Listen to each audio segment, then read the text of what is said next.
जय श्री राम दोस्तों। आज मैं आपके लिए कहानी लेकर आई हूँ जिसका नाम है चित्रकार की चतुराई। जर्मनी के प्रसिद्ध उद्योगपति श्री जैकब ने एक बार एक चित्रकार से अपना तेल चित्र बनवाया। चित्रकार ने जब उस चित्र का दाम 1000 सिक्के बताया तो सेठ जी चौंक पड़े। उन्हें लगा मूल्य बहुत अधिक है, पर यह बात वो चित्रकार से कह भी नहीं सकते थे। इसलिए उन्होंने चित्र पर एक सरसरी निगाह डाली और बोले, ये चित्र बनाया है, इतनी मोटी नाक और मुंह ऐसा बद्धा, इसकी सूरत तो मुझसे बिल्कुल नहीं मिलती। ले जाओ यह चित्र मेरी नजरों के सामने से। चित्रकार बहुत ही चतुर और अनुभवी था। पल भर में वो सारी बात समझ गया, लेकिन उसने सेठ के आरोप का विरोध नहीं किया। शांत स्वर में बोला, कोई बात नहीं, चित्र आप नहीं लेना चाहते तो ना ले, बस एक कागज पर सिर्फ यह लिख दे कि इस चित्र की शक्ल मुझसे बिल्कुल नहीं मिलती।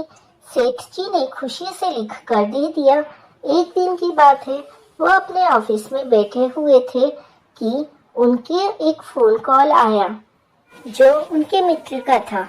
उसने कहा, रॉयल हाउस में लगी हुई प्रदर्शनी के मुख्य द्वार पर लगे हुए चित्र को जाकर जरूर देखो। सेठ जी ने फोन सुना और अपने काम में लग गए, लेकिन जब उन्हें वैसे ही 20-30 फोन आए तो वो चौंक गए। झट से कार निकाली और जा पहुंचे रॉयल हाउस। देखा, मुख्य द्वार पर वही तेल चित्र लगा हुआ है। चित्र का शीर्षक था, जर्मनी का सबसे बड़ा चोर। सेठ जी तिलमिला उठा। वो लपक कर प्रदर्शनी के मैनेजर के पास पहुंचे और मानहानि का दावा दायर करने की भी धमकी देने लगे। मैनेजर ने चुपचाप उनके हाथ का लिखा हुआ नोट उनके सामने रख दिया। इस चित्र की शक्ल मुझसे बिल्कुल नहीं मिलती है। अब सेठ जी चकराने लगे। वो मैनेजर से खुशामद करने लगे। मैनेजर शांत स्वर में बोला, अब तो आपके सामने एक ही उपाय है, आप इस चित्र को खरीद लो। तब सेठ जी ने पूछा, क्या कीमत है इसकी? 5000 सिक्के। सेठ जी सुन रह गए। उन्होंने एक क्षण सोचा और चुपचाप 5000 सिक्के मैनेजर के सामने रख दिए। सिक्के देखकर मैनेजर हल्के से मुस्कुराया। सेठ जी को यह समझते देर न लगी कि मैनेजर चित्रकार की चतुराई पर मुस्कुरा रहा था। दोस्तों, इस कहानी से हमें यह सीख मिलती है कि चतुराई और समझदारी से किसी भी समस्या का हल निकाला जा सकता है और कभी-कभी आपकी अपनी प्रतिक्रिया ही आपके फैसलों को बदल सकती है। जय श्री कृष्णा। राधे राधे।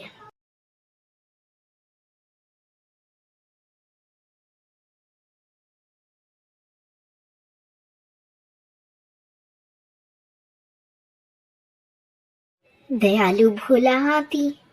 एक बार की बात है, एक जंगल में एक हाथी रहता था जिसका नाम भोला था। वो बहुत ही दयालु था। भोला हाथी ने जंगली रास्ते पर गिरे हुए पेड़ों को रास्ते से हटाने का काम ले रखा था। बारिश और तेज आंधी की वजह से बहुत से पेड़ रास्ते पर गिर गए थे और उन्होंने रास्ते को बंद कर दिया था। भोला ने गिरे हुए पेड़ों को अपनी मजबूत सूंड से पकड़कर हटा दिया और उन्हें साइड में कर दिया था। अब वो उन्हें एक गड्ढा बनाकर एक बड़े गड्ढे में डालकर अपना काम खत्म करने जा रहा था। भोला हाथी का यह काम देखकर उसके पास ही खड़ा उसका साथी कालू भालू खुशी से बोला, शाबाश भोला, अपना काम खत्म कर ताकि हम जाकर अपनी मजदूरी ले सके और मजे कर सके। यह सुनकर भोला ने एक बड़ा सा गड्ढा उठाया और एक गड्ढे तक ले गया, लेकिन उसने गड्ढा गड्ढे में नहीं गिराया। उसके साथी कालू भालू ने इशारा किया कि गड्ढा फेंक दे, पर हाथी गड्ढे को अपनी सूंड में थामे खड़ा रहा। कालू गुस्से से चिल्लाया, लेकिन भोला खड़ा रहा। आखिर परेशान होकर कालू आगे बढ़ा और उसने गड्ढे के भीतर झांका तो उसे भोला हाथी के इस व्यवहार का कारण पता लगा। नीचे गड्ढे में एक हिरन का छोटा सा बच्चा मौजूद था। वो शायद उस गड्ढे में गिर गया था, लेकिन वो निकलने में असमर्थ था। भोला हाथी ने तुरंत ही अपनी सूंड में दबे लकड़ी के गट्ठे को एक तरफ रखा और अपनी सूंड से हिरन के बच्चे की तरफ बढ़ा दी। हिरन का बच्चा सूंड का सहारा पाकर उस गड्ढे से बाहर निकल आया। कालू भालू भोला की यह दयालुता देखकर उसे सराहे बिना ना रह सका। दोस्तों, इस कहानी से हमें यह सीख मिलती है कि दयालुता और सहानुभूति का सही समय पर किया गया कार्य किसी की जिंदगी बदल सकता है। हमें अपने आसपास की समस्याओं को समझने और दूसरों की मदद करने का प्रयास करना चाहिए। जय श्री कृष्णा। राधे राधे। क्रिसमस का असली संदेश इंसानियत और सेवा। किसी गांव में डिसिल्वा, फ्रांसिस, लोबो और जॉन नाम के 4 दोस्त रहा करते थे। ये चारों एक ही कक्षा में पढ़ते थे और साथ साथ गांव के पास के स्कूल में जाते थे। वे न केवल पढ़ाई में अच्छे थे, बल्कि खेल कूद में भी उनका कोई मुकाबला नहीं था। खासकर हॉकी में उनकी जोड़ी की चर्चा पूरे जिले में थी। छुट्टियों और त्योहारों के मौके पर भी ये चारों मिलकर खुशियां मनाते और हर पल का आनंद लेते थे। गांव के पास एक छोटा चर्च था, जहां चारों दोस्त नियमित रूप से प्रभु प्रार्थना करने जाते थे। जब क्रिसमस आता तो पूरे गांव में उत्सव का माहौल होता था। दूर दूर से दुकानदार आकर मेला सजाते, बच्चे रंग बिरंगे गुब्बारे उड़ाते और सैंटा क्लॉज बनकर टॉफियां बांटते थे। चारों दोस्त ने इस बार तय किया कि क्रिसमस को खास बनाने के लिए वे अपनी बचत का इस्तेमाल करेंगे। किसी ने क्रिसमस ट्री सजाने की जिम्मेदारी ली, तो किसी ने टॉफियां और मिठाइयां लाने का काम संभाला। लोगों की मां ने क्रिसमस केक का वादा किया, जिससे सभी और उत्साहित हो गए। क्रिसमस के दिन सबने नए कपड़े पहनकर और खुशियों से भरे दिलों के साथ जश्न मनाने की तैयारी की। फ्रांसिस भी तैयार होकर अपने दोस्तों के साथ चर्च के पास जश्न में शामिल होने के लिए निकला। रास्ते में उसने देखा कि सड़क के किनारे एक अनजान व्यक्ति दर्द से कराह रहा था। वो व्यक्ति अपने पेट को पकड़कर तड़प रहा था और किसी से मदद मांगने की कोशिश कर रहा था। फ्रांसिस ने सोचा कि उसे छोड़कर आगे बढ़ना ठीक नहीं होगा।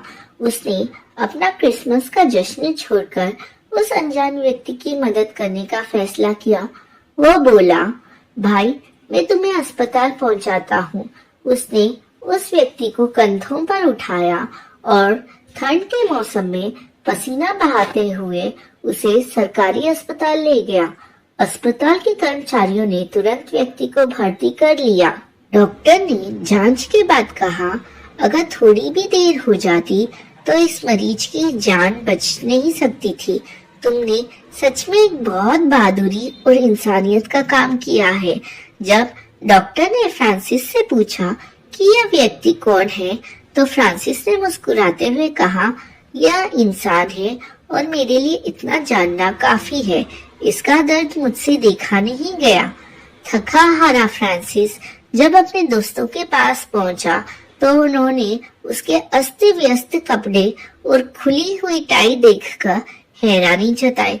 जब फ्रांसिस ने उन्हें पूरी कहानी सुनाई तो सभी दोस्तों ने उसकी सराहना की। यूबो ने कहा, तुमने आज सच्चे क्रिसमस का मतलब समझाया है। यह त्योहार सिर्फ खुशियां मनाने का नहीं, बल्कि जरूरतमंदों की मदद करने का भी संदेश देता है। गांव के लोग और उसके दोस्त फ्रांसिस से बहुत प्रभावित हुए। उन्होंने मिलकर यह तय किया कि इस क्रिसमस और आने वाले हर त्योहार पर वे किसी न किसी की मदद जरूर करेंगे। दोस्तों, ये कहानी हमें सिखाती है कि क्रिसमस या किसी भी त्योहार का असली उद्देश्य खुशियां बांटना और जरूरतमंदों की मदद करना है। इंसानियत सबसे बड़ा धर्म है और हमें बिना किसी भेदभाव के दूसरों की मदद करनी चाहिए। सही मायने में सेवा और सहानुभूति ही हर पर्व का सच्चा संदेश है। जय श्री कृष्णा। राधे राधे। चतुर बंदर और गधा भोलू की मस्ती। चंपकपुर जंगल में जानवरों की मस्ती का कोई जवाब नहीं था। यहाँ के जानवर हंसी खुशी अपना जीवन बिताते थे। जंगल के दो सबसे मजेदार साथी थे, मोंटी बंदर और भोलू गधा। मोंटी अपनी चतुराई और मजाकिया हरकतों के लिए मशहूर था, वहीं भोलू अपनी भोली भाली बातें और अजीब आदतों के लिए। एक दिन मोंटी ने सोचा, चलो आज भोलू को एक मजेदार सबक सिखाया जाए। उसने जंगल के बीच एक पुरानी घंटी देखी। मोंटी ने भोलू से कहा, भोलू भाई, यह घंटी जादुई है। इसे पहनने से तुम सबसे तेज दौड़ने वाले गधे बन जाओगे। भोलू ने आश्चर्य से पूछा, सच? क्या मैं जंगल का सबसे तेज जानवर बन जाऊंगा? इस पर मोंटी ने सिर हिलाते हुए कहा, बिल्कुल, लेकिन शर्त यह है कि घंटी को बजाकर अभ्यास करना होगा। भोलू ने घंटी को खुशी खुशी गले में बांध लिया और जोर जोर से बजाने लगा। जंगल में घंटी की आवाज गूंजने लगी। सभी जानवर शोर सुनकर इकट्ठा हो गए। भोलू ने गर्व से कहा, अब मैं सबसे तेज गधा बन जाऊंगा। सभी जानवर भोलू की बात सुनकर हंसने लगे। लोमड़ी टीना ने कहा, भोलू, तेज दौड़ने के लिए घंटी नहीं, मेहनत और अभ्यास चाहिए। मोंटी ने भोलू को रोकते हुए कहा, भोलू भाई, यह सब मजाक था। घंटी जादुई नहीं थी। मैं तुम्हें सिखाना चाहता था कि असली ताकत घंटी या किसी जादू में नहीं, बल्कि खुद की मेहनत और विश्वास में होती है। भोलू ने सिर खुजलाते हुए कहा, अरे, यह तो मुझे समझ ही नहीं आया, लेकिन यह मजेदार था। भोलू ने मोंटी से कहा, अब मैं घंटी को उतारकर सही तरीके से मेहनत करूंगा। मुझे तेज दौड़ने के लिए अपनी ताकत पर विश्वास करना होगा। सभी जानवर मोंटी और भोलू की इस मजेदार कहानी से हंसने लगे और उन्हें मेहनत का महत्व समझ आ गया। दोस्तों, यह कहानी से हमें यह सीख मिलती है कि जादू या शॉर्टकट की बजाय मेहनत और अभ्यास से ही सफलता मिलती है। किसी भी मजाक को दिल पर ना ले, बल्कि उससे हमें क्या सीख मिलती है, यह सीख लेकर आगे बढ़े। जय श्री कृष्णा। राधे राधे। राजू का बस्ता और गधा। एक दिन की बात है, राजू अपने घर के बाहर बहुत चिंतित बैठा था, क्योंकि वो अपने भारी बस्ते से परेशान था। वहां से कुछ दूर एक गधा खड़ा था, जिससे राजू की दोस्ती थी। गधी ने राजू के पास आकर उससे पूछा, क्या बात है राजू, आज तुम उदास क्यों हो? इस पर राजू कहता है, मित्र, मेरी उदासी का कारण भारी भरकम बस्ता है मेरा। राजू ने कहा, KG1 में मैं अपना भारी बस्ता दौड़ते दौड़ते थक जाता था, इसलिए संतोषजनक परीक्षा परिणाम नहीं आया। स्कूल खुल चुके हैं। भारी बस्ते के कारण मुझे स्कूल जाने से डर लग रहा है, क्योंकि इस साल तो और किताबें बढ़ गई हैं, तो इसका मतलब है कि बस्ते का वजन और बढ़ गया है। इस पर गधे ने कहा, निश्चय ही तुम्हारी समस्या चिंतनीय है दोस्त। आज जमाना कितना बदल गया है। नन्ही सी जान पर ढेरों किताबों का बोझ है। इस शिक्षा व्यवस्था से क्या खाक बच्चे विकास कर सकेंगे? मेरे जमाने में तो पहले दूसरे तक मात्र 1-2 पुस्तकें लगी थी। स्लेट और लकड़ी की पाती से काम चलता था। हम लोग उछलते कूदते स्कूल जाते और खुशी खुशी घर लौटते थे। मेरे साथ के कई लड़के आज बड़े बड़े अधिकारी हैं। मैं भी कुछ बन जाता, लेकिन मेरे बापू ने मुझे 5वीं से आगे पढ़ाया नहीं और एक व्यापारी के यहाँ काम पर लगा दिया। तब से बराबर बोझ ढो रहा हूँ।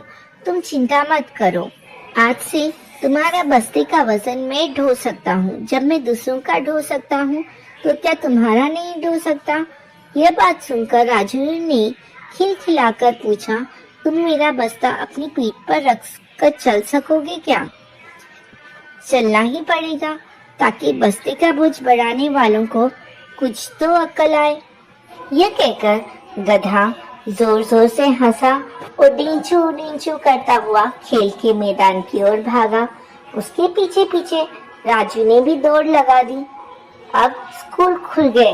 राजू भारी भरकम बस्ता पीठ पर लाद कर स्कूल चला।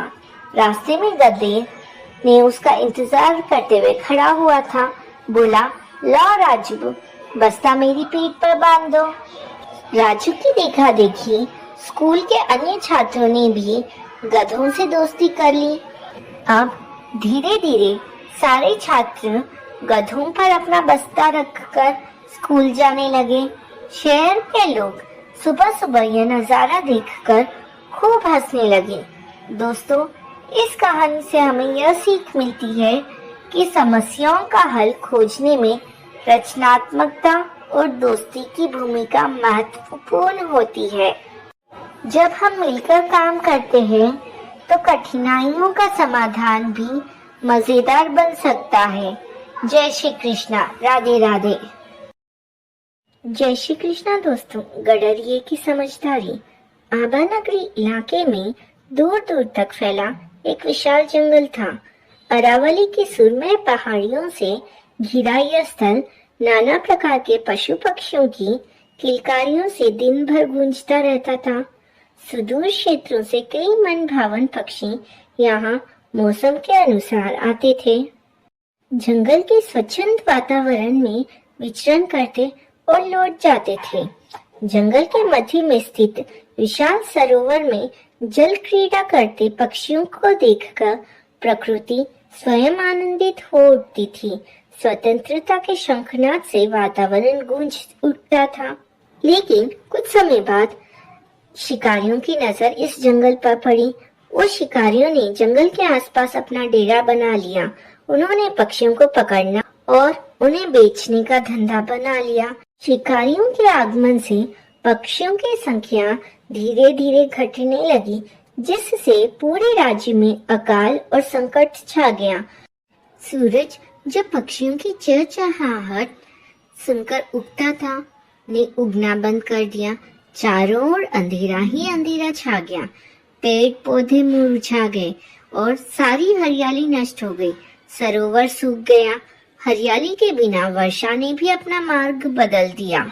जंगल के आसपास के संपूर्ण क्षेत्र में काल की स्थिति छा गई। खेती और काम धंधे सभी चौपट हो गए।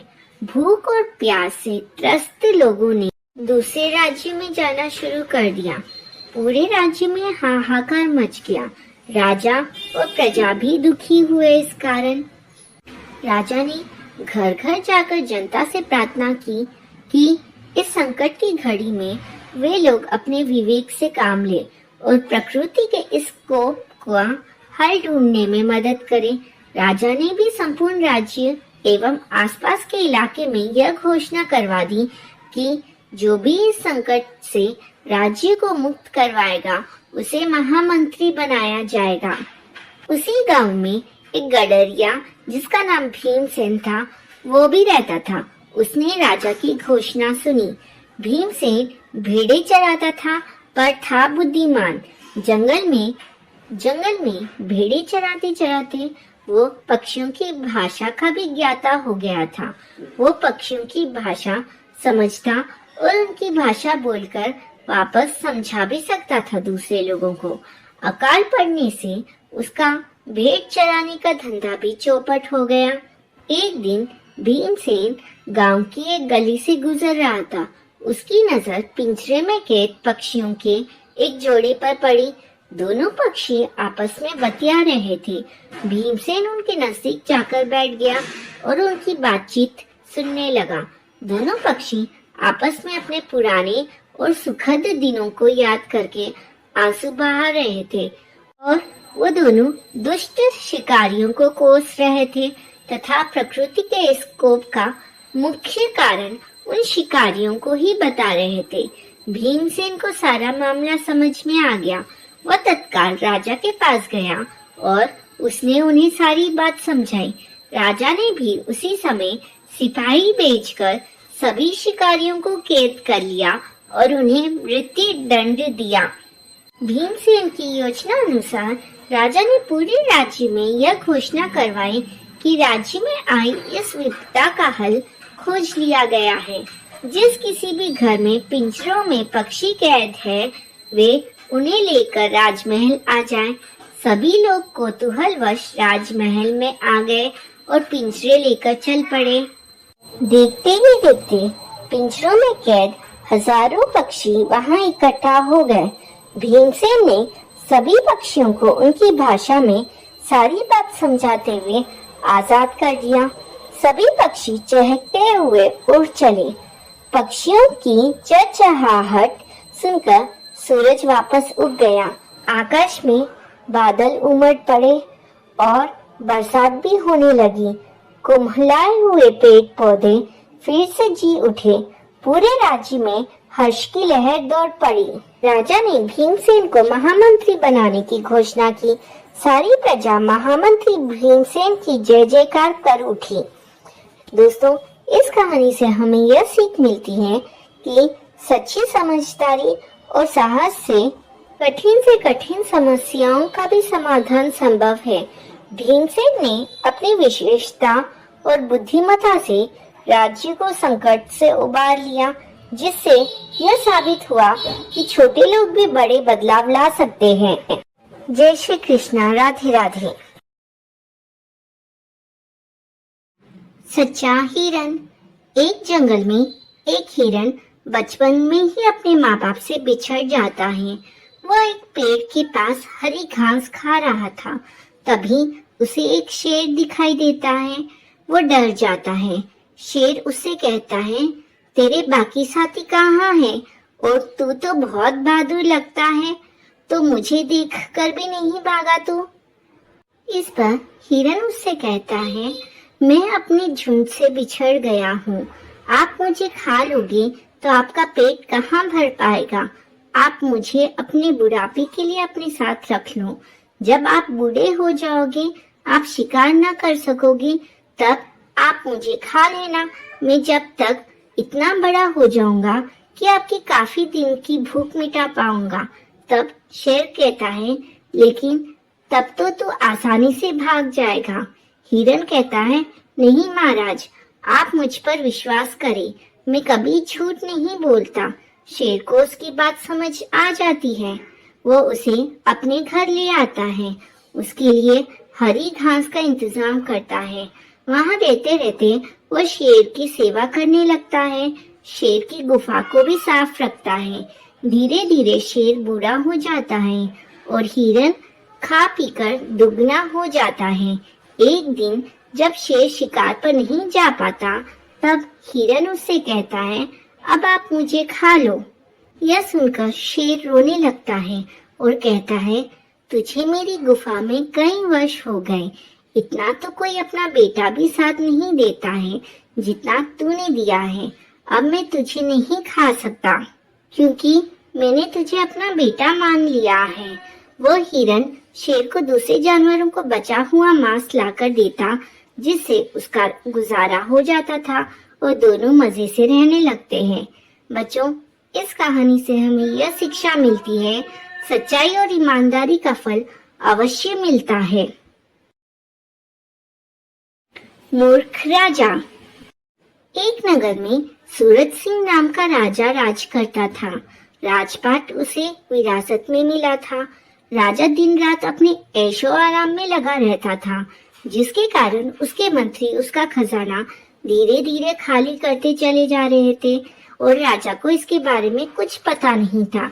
राजा के एक पिता के पुराने रसोइये पांडुरंग, जो बहुत ईमानदार थे, वे इस बात से बहुत दुखी थे कि कैसे इस नगर को बर्बाद होने से बचाया जाए। वो दिन रात यही सोचते रहते थे। एक दिन वे अपने घर पर इसी बात पर चिंता कर रहे थे। तभी उनकी बेटी, जिसका नाम सुलक्ष्मी था, वो अपने पिता की परेशानी पूछ बैठी। पांडुरंग ने पूरी बात अपनी बेटी को बता दी। सुलक्ष्मी ने अपने पिता को एक उपाय बताया, जिसे सुनकर पांडुरंग बहुत खुश हुए। अगले दिन वे राजा सूरज सिंह के सामने गए और उनसे कहा, महाराज, आज आपके लिए जो खाना बनने वाला है उसमें किसी प्रकार की कोई भी मसाले नहीं होंगे। राजा को चटपटा खाना बहुत पसंद था। उसने कहा, पांडुरंग, हमारे पिता के पुराने रसोइये हो तुम, इसलिए हम आपकी बहुत इज्जत करते हैं, लेकिन इसका यह मतलब नहीं कि आप कुछ कहेंगे आपसे नहीं बन सकता है तो हम कोई दूसरा रसोइया नियुक्त करेंगे, आप जा सकते हैं। तब पांडुरंग ने कहा, ठीक है महाराज, लेकिन मैंने ऐसा क्यों कहा इसका कारण तो जान लीजिए। कारण यह है कि आपके राज्य में कोई भी किसान मसाले की खेती नहीं कर रहा है, क्योंकि फसल लगाने का खर्च ज्यादा आता है और मसाले बिकते नहीं हैं, जिसके कारण है मसालों का महंगा होना। राजा ने कहा, लेकिन ऐसा क्यों? पांडुरंग ने जवाब दिया, महाराज, आपका आधा खजाना खाली हो चुका है। राजमहल के सभी दरबारी उसे खाली कर रहे हैं। आपका पूरा खजाना खाली होने में बहुत कम वक्त बचा है। अभी तो मसाले बंद हो गए हैं, आगे खाना भी बंद हो जाएगा। राजा को अक्ल आ गई। उसने कहा, पांडुरंग जी, आज से आप मेरे महामंत्री और कोषाध्यक्ष हैं और आप इन सभी मंत्रियों को फांसी पर लटका दीजिए। यह सुनकर सभी मंत्री राजा से माफी मांगने लगे।